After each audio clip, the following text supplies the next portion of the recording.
Diversification is over use financial term. कोई भी financial book उठा के देख लो, ये टर्म मिलेगा ही। इसके आसपास काफी ज्यादा स्ट्रॉन्ग ओपिनियन है। कुछ लोगों का आर्गुमेंट बहुत ज्यादा फेवर में होता है, तो कुछ लोग इसके अगेंस्ट रहते हैं। फेवर वाले का नंबर हमेशा ज्यादा होता है। क्यों? पता चल जाएगा। For your context, diversification simply means कि आपका जो एक्सपोजर है, फाइनेंशियल एक्सपोजर, वो किसी एक स्पेसिफिक जगह पे कंप्लीट एक्सपोजर नहीं है। For example, you are not buying Reliance का share, but you are investing in Nifty 50 ETF। आपके पोर्टफोलियो में सिर्फ ऑटोमोबाइल्स की स्टॉक नहीं है, आपने PSU एंड अदर बैंक्स पे भी डाइवर्सिफाई कर रखा है। बड़े इंस्टीट्यूशनल इन्वेस्टर कंट्री लेवल पे भी डाइवर्सिफाई करते हैं। उनका एक्सपोजर एक स्पेसिफिक कंट्री या एक करेंसी पे नहीं होता है। तो डाइवर्सिफिकेशन हमेशा हमारे कॉन्टेक्स्ट पे डिपेंड करता है। अगर कंट्री या फिर करेंसी की बात करें तो निफ्टी 50 में भी अगर आप पैसे लगा रहे हैं तो आप अनडाइवर्सिफाइड है। I am making this video क्योंकि रिटेलर्स को बहुत ज्यादा कंफ्यूजन है डाइवर्सिफिकेशन के अराउंड। काफी लोग इसको होली ग्रिल समझते हैं कि ये सारे लॉसेस को खत्म कर देगा और एक prominent return year on year मेरे को देते जाएगा, which is not true. When we talk about diversification, तो ये बहुत ही ज्यादा sophisticated and अच्छा साउंड करता है। इसके आसपास यही कॉन्सेप्ट बना हुआ है कि आपके लॉस को रिड्यूस कर देता है एंड ईयर ऑन ईयर आप एक अच्छा प्रॉफिट बनाते जाते हो।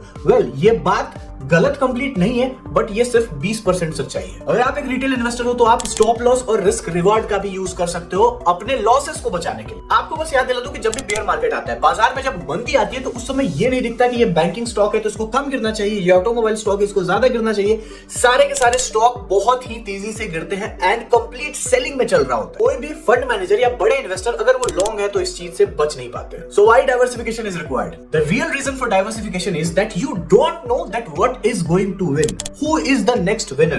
Which stock is next king? You have no idea कि कौन सा सेक्टर अच्छा परफॉर्म करेगा। That's why आपने निफ्टी 50 के ETF में पैसे डाले। अब आपको ये तो पता है कि ऑटोमोबाइल सेक्टर अच्छा परफॉर्म कर सकता है, बट आपको ये नहीं पता कि कौन से स्टॉक में आपको पैसे डालने चाहिए। तो वहां पे जिस भी म्यूचुअल फंड या ETF का एक्सपोजर ऑटोमोबाइल पे है, आपने वहां पे पैसे डाल दिए। मान लेते हैं कि आप एक बहुत ही ज्यादा एक्सपीरियंस्ड इन्वेस्टर हो। इन दैट केस आप सिंगल स्टॉक में पैसे डालते हो, तो आपको एक अच्छा स्टॉक मिला, उसमें आपने पैसे डाला, बट आपने पूरे पैसे को नहीं डाला, just for like 20 to 30% of अपने कैपिटल को इन्वेस्ट वहां पे कर दिया एंड बाकी पैसे से you are waiting for the next winner. This is also diversification. तो यहाँ पे आपको पता नहीं था कि कौन सा विनर होगा, इसलिए आपने म्यूचुअल फंड या फिर ETF में पैसे डाला। अगर पता है कि नेक्स्ट विनर कौन है, वहां पे भी आपने पैसे डाला, तो वहां पे जो आप डाइवर्सिफाई कर रहे हो दैट इज फॉर रिकवर। तो लॉस को कम करना या फिर एक्सपोजर को एक जगह नहीं रखना, that is just a part. Reality is very different. In financial world, diversification is very popular. The only reason कि diversification इतना ज्यादा popular है is just to sell financial products. Fear and greed, दो सबसे ज्यादा strong emotion stock market को जो dominate करते हैं. But fear is more stronger than greed. आप नए नए स्टॉक मार्केट में आए, आपने कोई शेयर बाई किया and you earn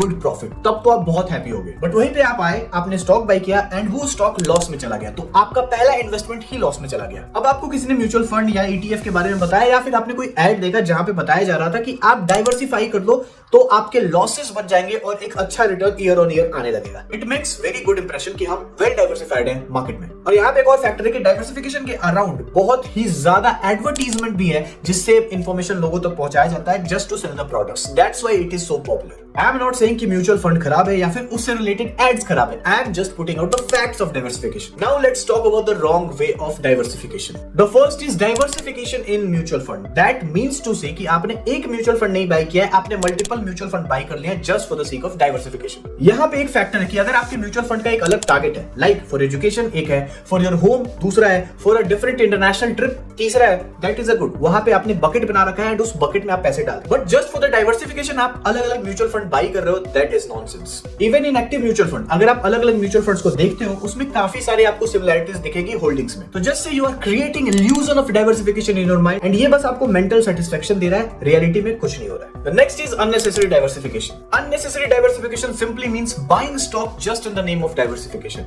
Let's say कि आपके पास 1 लाख रुपए है एंड आपकी नजर एक बहुत अच्छे इन्वेस्टमेंट पे पड़ी। आपको लगा कि वो स्टॉक फ्यूचर में बहुत ज्यादा रिटर्न्स दे सकता है। You thought कि पूरा पैसा नहीं डालना चाहिए, which is a good thing. Let's put 20% of my capital in this stock. But बाकी के 80% का क्या? यहाँ पे आप सोचते हो कि let's also put this in multiple stocks. कुछ तो रिटर्न आ ही जाएगा। एंड बिना कुछ सोचे, बिना कुछ रिसर्च के you put 80% of that rest amount in different stock, जिसका आपने नाम सुना था, जो कि लार्ज कैप है और जिसके बारे में सुना था कि ये अच्छा परफॉर्म कर सकता है। This will create dent to your financial health. Diversification is very good concept, लेकिन इस वीडियो का ये पर्पस था कि उसके अराउंड जितने भी मिस इन्फॉर्मेशन या एडवर्टीजमेंट चल रही है उसको एड्रेस करना। The aim is knowledge. इस वीडियो का इंटेंशन ये नहीं था कि आपको बताना कि म्यूचुअल फंड खराब होता है। Of course not. Mutual fund is a very good way to invest your saving in stock market, जो कि ईयर ऑन ईयर एक अच्छा रिटर्न देते हैं अगर परफॉर्म अच्छा हुआ तो।